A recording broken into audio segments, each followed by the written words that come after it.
ndakwifurije ubworo bwo mu mutima wamana inzara wamana umutimana warakoze kumpa ijambo ryawe ariko saha gusa hari n'ahandi ngomba kunshitsa ndagushima amavuta wasize mana ariko saha gusa ndumva mfise n'ubukene bw'ahandi naho uzoba wabaye iki uriko murabyumva naho uzoba uvuga mu ndimi nk'iz'abamarayika naho uzoba werekwa amabanga yo mu ijuru no mw'isi naho uzoba usenga ibimuga bikamuguruka naho uzoba uhishurirwa ibigira bibe n'ibizoba uze wamumenye uti mana ubu n'ubuntu wangiriye ariko numva nkeneye n'ahandi wamana iki bworo bwo mu mutima be nabo ubwami bw'Imana bazobushikamo kuko inzamba yo kubwinjiramo izodusanga tukiriko turahahamira n'ibindi kurya impombo ihuzagizwa irondera imigezi y'amazi ngo niko n'imitima yacu ihuzagizwa irondera uhoraho. Deuxième catégorie. Hahirwa abatunduye kuko aribo bazokwirurwa. Heureux les affligés. Abatunduye n'abanyamitwaro. Hari abantu babayeho mbego nta mitwaro neza abiwanyu bakijijwe bose baparakijijwe mbabare uramufise d'abord Imana ishimwe hafi ivyo biragoye ushobora kubaza umuntu ngo papa kumbe yamuseke mwabana mwe mwabahungu n'abakobwa bo muri groupe mukwiye kuba abantu des affligés dukwiye kwama dutundiye mu mitima gutundura sukuba malheureux mwavyumvise gutundura sukuba malheureux ndashaka kuba ntunuye mu mutima kandi ngatwe gutundura mu mutima nukubabazwa n'abariko barahona kubera ikimana mu nzu duturukamo ba papa ba mama barumuna bacu bakuru bacu ba oncle ba tante ba cousin ba cousine aba neveu aba niece harimo benshi batarakizwa benshi cyane kubera iki woja ngaho ukatekana kubera iki utekereza ko musi ico kintu ataco kikubwiye nta buhirwe urashikamwo Yesu akubwira ngo uzobura umuhirwe uri watundura mu mutima utundujwe n'iki n'abawe bakiri munsi ya rwa rubanza mu mahonero ndabahe eshere y'imitwaro murabe kizobatunduje sivyo banze utunduzwe n'ivyawe mwabahungu n'abakobwa aho mu kwishira ku munzane wo kwezwa no kugororoka muza gusanga mufise ibyo mukwiye gusengera shika mu muryango nucleaire aho uvuka kwa papa na mama nabo muvukana mu maraso by'ukuri uza gusanga hari ibyo gusengera bikomeye cyane rengana ijya famiye ya papa na mama yo mu maraso ja kuba onkle n'abatante n'abakuze n'abakuzini uza gusanga noneho urambara wokesha ijoro ryose bavuga mu mazina mana ntabarira naka rengana umuryango large jamu gihugu aha wiyumviriye ku gihugu cyawe cy'Uburundi nta bintu kwera impemu yerero kwa gusengera ucubafrije burya abasenzi rero ikigira abasenzi nico nukwagukirwa mu kumenya ibyo basengera jya mu ishengero ryawe lokale no mwebwerekana abahere muri groupe aho uyu mugwi wanyu groupe pentecôtiste yo kuri université y'Imyereyo muri Mutangano nta bintu bosengera nimukene ko Yesu abagwiriza abakizwa abamaze kuzamo nimukene ko bashikama ngo bashikamishirizwe mu buntu bw'Imana uwo si umutwaro rengana ja mu ishengero narivuze sivyo sengera abapastori sengera abungere b'ishengero sengera abavuga butumwa sengera abankadreur sengera abapasiteri encadreur sengera evangelisation uje ngaho tekane wabuze ibyo gutera kubafisha ko Yesu yavuze ngo hahirwa abagize gute abatunduye ibidutunduza ni mwe n'ibyo si bitubabaza kuko dukenye ntidutundura kuko dushonje no ntidutundura kuko tubura bandeka dutunduzwa no kwifuza abagira gute kizwa Bibiliya yo irangiriza ivuga ngo sengera babaganza sengera Israeli kuko amahoro Israeli yagira amahoro n'amunzu amahoro senga byo gusengera bihari icya gatatu hahigwa abatekereza ko ari bo bazoragwa isi. mwavyumvise Yesu ntikontrediza nta binyurane birimo. Ndakwereke uraba umworo utunture wongere ugire gute. Amen. Uratekereza les bonheurs mu gifaransa apana bonheur nwabe ngo ya prononcer jena no Biblia ivuga haruse bile gifaransa bonheur yo jambo ntirimenyereye BONAIERE abatekereza gutekereza muri atarico ni ukuvuga ngo naho vyosuriranya urugamba uhora yarageze gute yararangije tuzoca mu muriro imbeya ntizogeraho turatekereje tuzoca mu nzuzi zisuriranya kandi zirasuriranya ibi ndiko ndavuga si poeme mu buzima huzuye ibisuriranya mugabo kubera iki tudacika ivutu kubera iki tudacika umutima tutarangiza umutima kubera iki tudadeprima kubera iki batatubona tugenda turivugana mu mabarabara birahari mugabo uri muri twebwe aruturiza naho gehinomu covura ingunza ikizodushikura mu maboko ya Kristo uhoraho yadushushanyije mu biganza vyiwe inzitiro zacu kubw'iyo mpamvu tekereza. Haleluya. Abisirayeli ku kiyaga gitukura bariko barataka ati imbere hari ikiyaga inyuma hari ingabo za Farawo impande n'impande n'imisozi. Mose ati none ga uhoraho ko bariko baranduka ngo muri Egiputa ntamva zariyo turi kutuzana kugwa ngaho. Uhoraho ati bwira abo bantu bagire gute batekereze. Haleluya. Bwira abantu banje batekereze barabaga kizohoraho ngira ndabahe aba banyegiputa muri ko murabona ntimuzosubira kubabona ukundi. Ndabifurije kuba bahirwe les conditionnisme muri Congo. Tekereza reka kuza muraseda kuri provocation izo arizo zose. Malheureusement les provocations zigoye gusumba izindi. Mugani wa Yesu cica umuntu sikiva hanze cica umuntu kimuvamo. Les provocations les plus méchantes zibavamo vyifuzo nakifuza ibintu binyuranye n'ivy'Imana igomba bikamuraza ijuru bikamuraza iki. Biga hari umuntu arasoma inkuru za Amunoni na Tamari bapfana ikiraya baravuka none ga Bibiliya irinze iduha histoire y'abantu basangiye se mugabo umuhungu arifuza mushikiwe kugeza aho Bibiliya ivuga ngo agwara iki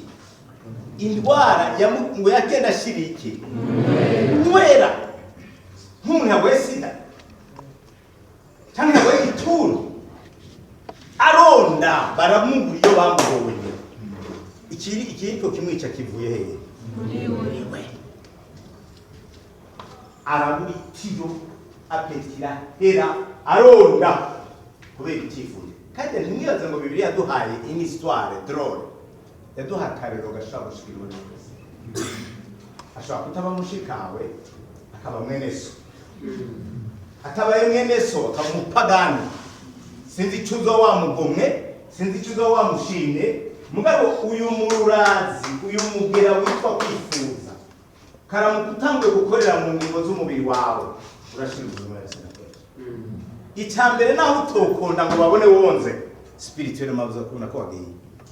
mavuta guhereka ishimwe rigabanuke amasengesho source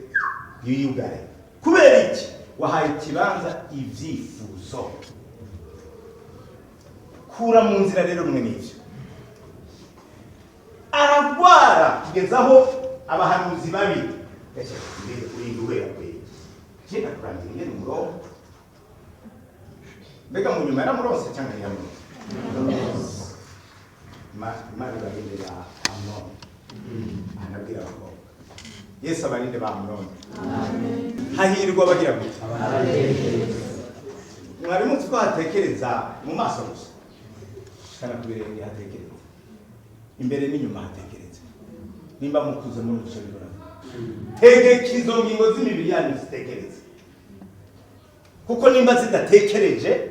zirababuza kugira ngo hahirwa abatekereza kuko naho iyi si murayikungwa mu kwe uko ingero y'icyaha ni iki hahirwa bagira gute bandi hahirwa abafite inzara n'inyota byo kugororoka ko ari bo bazohaza amen abo basa n'abo twari twabonye basa n'abandi basa n'ababuro reka aho rero tuharengane abakurikira hahirwa abagira imbabazi kuko ari bo bazozigirirwa n'umupasitori encadreur n'uyu niwe umuntu arashobora kubabazwa na mugenzi we abatubabaza si ab'isi gusa bene data baratubabaza bene data baradukorera ikibi bene data baratuvuga uko tutari bene data baratwambika ikibara bene data baradutera ibintu bibi cyane mugabo imbabazi amen harira Yesu yavuze ngo bababarire data kubera batazi icyo bakora ukazobona umuntu yihaye kugukorera nabi uze uvuga mu mutima Imana no seulement je ndamuhariye ndanamusabira nawe muhariye kuko aparama ntazekara kandi si ukumuharira gusa ndanamusenyeye Imana kugira ngo Satana murekure kuko uyu muntu ariko arakoreshwa n'amazi imbabazi n'umuti kuri byinshi hari abantu rero bama baza ngo iyo baje kwihana ko byarananiye guharira byakunaniye ko byakunaniye urazi ibyo wikwegeye muri data wa twese ngo uduharire ibyaha byacu kuko natwe tubiharira ababitugirije c'est-à-dire urugero upima ko mu guharira abantu niko nawe bagupimira ko mu kuguharira ni ku nyungu zacu nk'abakristo kubabarira abantu abatwiciye abacu abatwishimishije mu ishuri mwengera ntibabeshumishe twe twize za kaminuza umuprofesor ashobora kuvuga ati nawe uzogera bite kino pase hapa karondera icyo mwavuga kandi akabishyira mu ngiro ndababiduko ababa barabikoze nka bene iyo ndabahe une petite histoire j'ai ku université kweli Imana yarangiye umunani kibere première candidature twe ntimwari bwagize bya bac byanyu baccalauréat master doctorat PhD non twe wagira bayita les deux premières années de candidature dans les deux années de licence première année première session moi kabiri première session je passe sans problème moi gatatu Imana igomba n'igitanga hariho umwigisha imborerwa yayindi yibagira gutaha muhira neza sinamuvuga izina hano hano usanga harimo abamukomoka ariko yatwigisha ku ntoya cyane yitwa méthodologie générale de l'enseignement pour toute l'année académique wasanga impapuro zitashika 20 ibintu woshaka ukanafata no ku mutwe mugabo muri session s'il vous plaît deuxième session aca azana ibibazo bitandatu yibagira ivyo yatwigishije n'ivyo atatwigishije bitatu kuri bitandatu nitwe twavyize et moi j'étais le chef wa groupe biblique mu Kristo yemera Kristo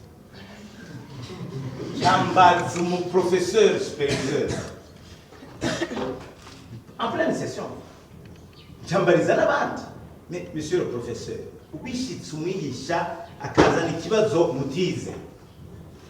acarabaza toute la classe niko biri atego ati imbere y'ikibazo mudafise mutize muce mwandika ko ngo pas vu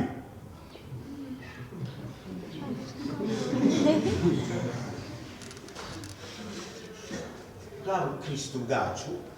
kwa kuba mu kuri kwa kuba mu muco canandika ko ngo pasi abandi batiya ukaramuka wanditse avu uzoba umukuje mu kazi baca bashima kubitirisha sinzi ucaho gatereka izo note yakuye mu ivyo bibazo genda zifise baca barazihanahana Lambert kuri kopi wanje azi à l'époque hari icyo bita note exclusive -7 umuprofesseur aguhaye -7 tu étais exclu de l'année très obscur mu mwaka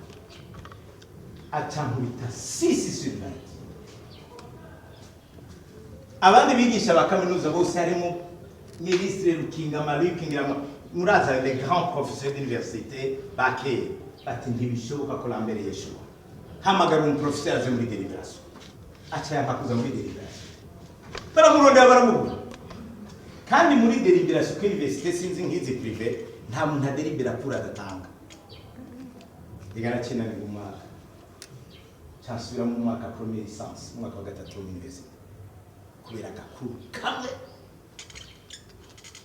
kadakwije impapuro 20 kubera nabaye honnête nanditse ko ngo have gabica birambaye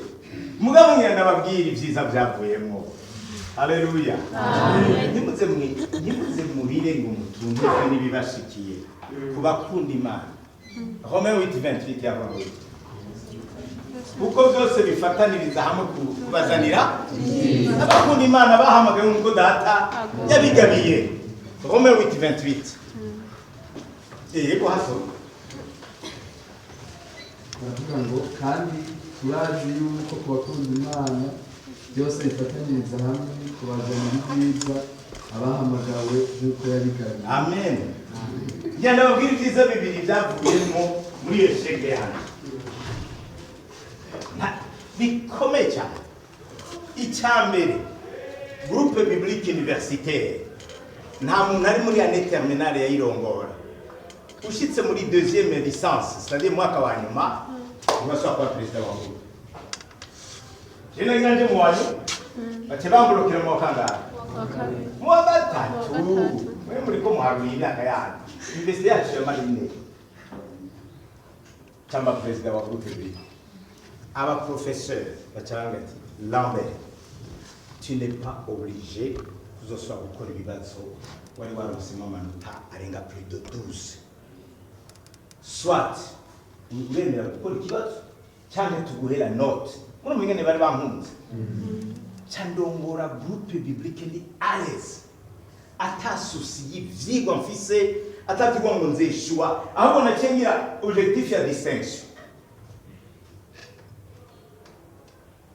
iyo ni avantage yaje kurongora groupe mu mwanya mwiza uyitangira ufise umwanya uhagije neza urakoze rero hari amajambo avuga ku bahirwe soma Yosuwa 1:8 ibiri muri ico gitabo cyagezwe nuzo bikore mu kanwa kawe ariko ivyo waba ubirimbura ku murango no mw'ijoro kugira ngo ubone kwitondera ibyanditswemo byose n'ibyawe bizogenda neza ukagira amahirwe niho ibyawe bizogenda neza ukagira iki amahirwe haleluya ndabifuriza umwaka wo guhirwa amen apana guhirwa kuko muri ko amaraha mu by'umubiri no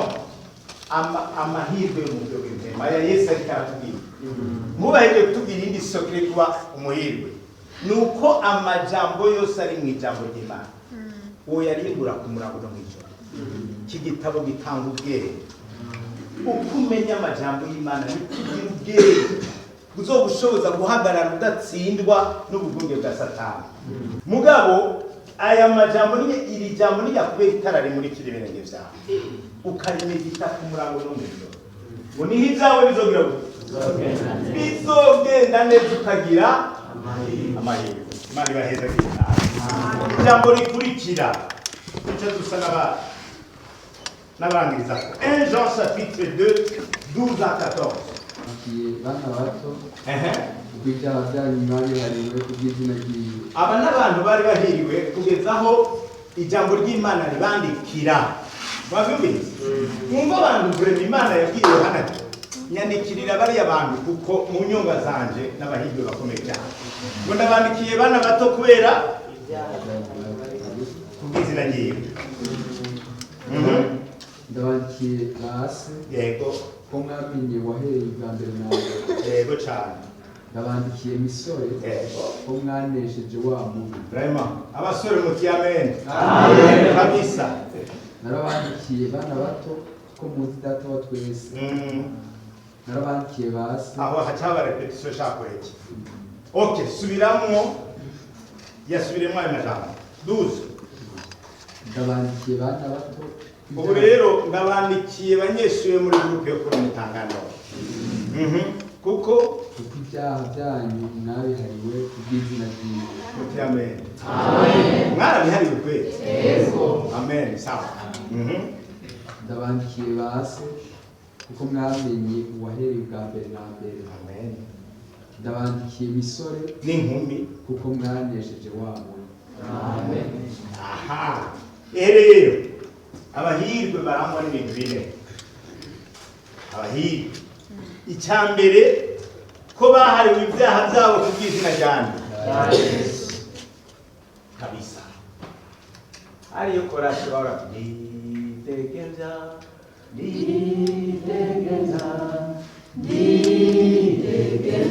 ndacunda singira umugurano zoba amasezerisi n'igihe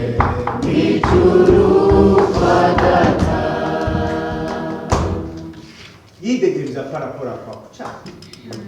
sinkira umugurano na gato nta cana kimwe comagarara imbere ngo kintunga urutoki ngo rambere ivyo bintu uri kuravuga urubahuka kubera ko abantu babwira ivyo bintu kandi nawe uzibwira ko barakaza ndidegereza ndacuna amen nta muntu wo kwigisha urukundo afise abo yawe nta muntu wo kwigisha kwirinda agifise ivyo nyuma no kubahuka imisore n'inkumi nka mwebwe nkababwira kwirinda ubusambanyi ngifise abantu nshika imbere nkajukumira jamais de ma vie nobwira abantu ngo muba bizigirwa mpemuka muri kijya na kijya ibikunda ndidegereza mukwiye kuba bidegereza mwabyumvise ngo ndabandikira kuko mwahariwe ibyaha kubw'izina ryiwe ibyaha byanyu nta kibazo mwarabigendeyemo ngo umuntu niyo avuga ngo si umunyabyaha azoba ari umubeshi turabanyabyaha mbwa turabanyabyaha bahari ntitukibigenderamo yesu nashimye dukeneye groupe publique dukeneye abanyeshuri bakijijwe banesheje ibyaha kubw'amaraso ya yesu ikigira kabiri dukeneye abantu bamenye imana kuva kera kuva mu ntama ngo umuntu ntiyirate ko afise ubwenge ntiyirate ko ari umuyobozi ntiyirate ko avuka mu muryango uhambaye ntiyirate ko ncuditse na ministre ntiyirate ko ari umuryango wo kwa naka na naka na naka ngo yirate iki ko yamenyeje uhoraho amen ushobora kuba mu muryango utazwi mu muryango ukenye mu muryango w'inkehwa abantu batagira ijambo no muri sosiyete ariko data yaraguhanye niho hava rya jambo ko turi ubwoko bwatoranije ntitwirata intara ntitwirata ubwoko ntitwirata imiryango ntitwirata ubutunzi ntitwirata abutunzi n'abo tutazi no ariko hari icyo twirata kubona tuzi na nyine n'uhoraho yari mu ijuru n'isi amazina yacu akaba yanditse mu gitabo cy'ubwirinzi icyo ni ikintu twirata cyane ko mwamenye imana kuva mu ntama icya gatatu kunesha wa mubi Yakobo 4:7 rero nuko mugandukire imana ariko mugwanye wa mugwanizi nawe azobahunga amen hari ikintu ngomba ko mutahura mu kintu cyitwa le combat spirituel. Combat spirituel si ukugira witanguriro ngo je satani kugira duhangane ntawe uzoshobora. Afise ububunge, afise ububi, afise ubwenge, wewe uri muto cyane kuburyo utohangana na satani. nicyo gituma mu kumutsinda no kumurwanya bahereye ku ijambo ngo mugamurukire ubanza ukagenda imbere y'Imana uti Mana ndakugamburukiye aho utunga urutoki niyo nzira ncamwo ibyo ugomba nibyo ngomba uko ubigenza ndabyemeye ariko ndagomba kunesha wa muntu ukagambukira Imana ukayiragiza Mana sinshoboye jenyene mugabo nshobozwa byose nabo minkomezi kandi mbwizwa guhangana n'urya mubi Imana ati haguruka kumwe yabwira Gideyo amen wamuhizi w'inkomezi Gideyo ati Yesu Imana yimboka abantu urikuramuje yamana umuhizi w'inkomezi kandi nagiye yateka haguruka muri izo nkomezi nyene ufise twebwe dufise nke mugabo duhaguruka mu izina ry'Uhoraho Imana ngo nibamara kugamburukira Imana no kuyiragiza no kuyishikanira cyo haguruka uhangane na wawe ngo mumugwanye n'abazogira gute mugwanya no pas defensive mu ndakwisabye Satani mwabakobwa ntimuze musubire gushira mu jambo mu kanwa kanyu jambo ndakwisabye jambo rya submission ndakwisabye ngaho ntiwondeka bikora mwisa ikashaba ibintu birekehe no kuri ibintu bireke ibintu si vyiza ukandika SMS ariko nabona ibintu twobireka ibintu ko nabo si vyiza uriko bisaba Satani bibiriza ngo mumugire umugwanye rero ngo ndeka ntazokureka kuko icyamuzanye no kuniga kutikiza no kukwica bwa bibiri bivuze ngo tumugire gute mukumugwanya navyo si ikintu wampa impanuro ziwe akugira inama iyi kuma Yesu yabigenze urabesha handitswe inama ziwe tukazanga utwongoshwe twe tukatwanga utuntu twose amaofre yiwe séduction agape byandega yewe igaryoshe pe akaguhanye n'ikintu gutoki byose kandi mu kugusezera ko mbabarire nta sindeze kudeplacer mugabo akira ya bus kugwa ngahe sasa nka wakacha kubita 100,000 iyo ni bus we iyo ni bus we nyakirira kaka bus tuzosubira hano iyo envelope ya bus ugasanga ni 100,000 ubwo ibyo sinizirika ritagushira koko mbega yoreka ibyo biziriko mukagendera mu muco w'ukuri mumugwanye n'abazogira iki donc umaze kumwangira ugasuka mwangira hazubize uyu arananiye siko byageze kuri Yesu ngo Satani bacagwa ngo abana muretse kuko amwangiye ese cyo mabakamwa naje kubifuriza umwaka mvuga mugira amahirwe mugabaye amahirwe azohagarare kukwitondera ijambo ry'Imana no kurwanya wa murwanya nawe kugira ngo agire gute bijyanye matsesemere narengeje nta kundi namaho ariko ubu n'umurongo wa Yesu Yohana 21:58 ngira mwagiye murabyandika Apocalypse chapitre 21:58 yicagira kuri ya ntebe iravuga iki raba byose ndabihindura bisha kandi tandika kuko ayo majambo ari ayo kwizerwa n'ay'ukuri kandi irambarira iki karabaye abantu hagarara Imana irinzi ivuga ngo karabaye kaba kabaye buri rwose katabaye karabaye sadire aha rero Imana irinzi ivuga ngo andika ngo karabaye saho gushina wowe ngomba gufata usera soma la suite kubera iki kabaye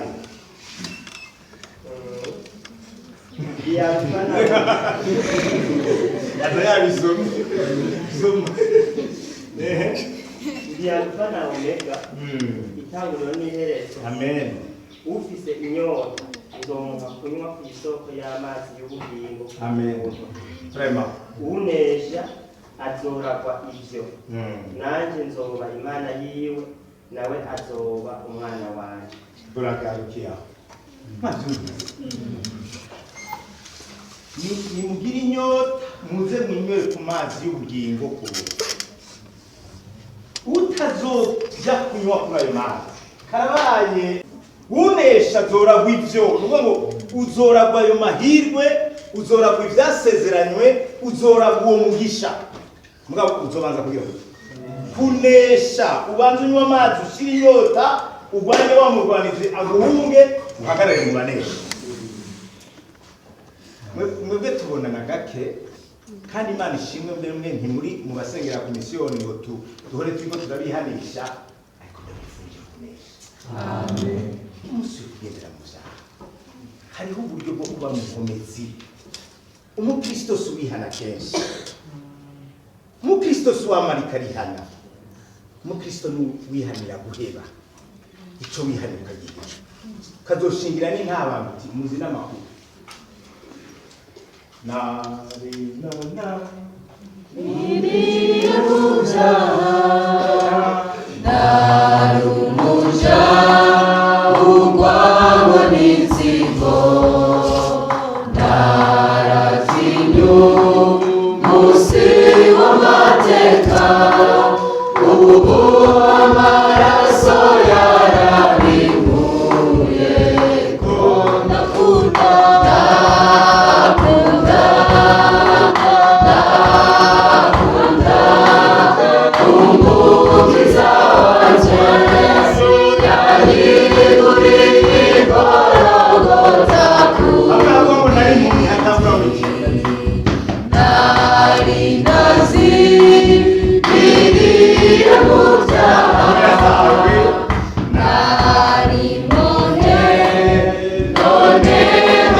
nari impumyi none ndabona, nari imbohe none nari ipfuye ndi muzima. Iyo ni ntahe y'umukristo kandi mukwiye gushika mu ikintu uzi n'amakuru nari imereze ubuko none Yesu anyuze ibyaha byari byarangiza imbatasha ariko ndagiye nari ipfuye nta byizigiro nagira ariko ndumwana mukabishingira urunganwe rwanyu apana kuza muritirira briller comme de la lumière. Mwaba Pentecote reka guhunga abantu genda mu babwira Yesu yabakorera ubonye Yesu amaze kugukiza reka kwidungana ibyo yagukorera bashikira babwiye yuko umukiza wawe ari wawe ubasengere nkuko nawe wasengera. Hariho amajambo aheruka hajya ngo hanze numva ngaha nto yavuga mugabo ntacyo mukwiye kwimenya ngo hanze ariko ibijora n'abazitera n'abakora ibizira n'abicanyi n'abashakanyi n'abarozi n'abasenga ibigwamana n'abanyabinyoma bose umugabane wabo